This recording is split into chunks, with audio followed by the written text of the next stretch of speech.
Okay, I've got some square edge worktops by Wilson Art, one of the biggest manufacturers in the world. Square edged, edged on both ends and the front. That's a textured oak, like a, I suppose you call it a rustic oak. Got a texture feel to it, so you're not going to, so very rarely going to scratch that. It's quite a good quality laminate anyway, so it's not like the cheap rubbish from Wickes and BQs and Howdens. This is the decent stuff. Branded. Always buy branded worktops, never buy generic rubbish. You get ripped off away from these kitchen places anyway. So that's a square edge. As you can see, it's got quite a decent laminate thickness. Also in the square edge range, I've got a white sparkle gloss. And this is quite a thick laminate on that one, so that's, like I said, it's improved.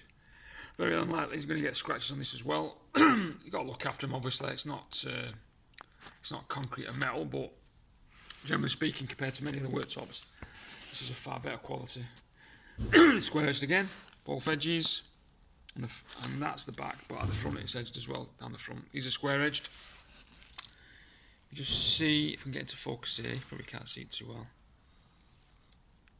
But that's quite a thick laminate, decent stuff. If you look at the cheaper generic ones from Howdens and B&Qs and Wickes, the laminates are very thin, very cheap stuff. But obviously still paying a premium from these places because that's how they make the money.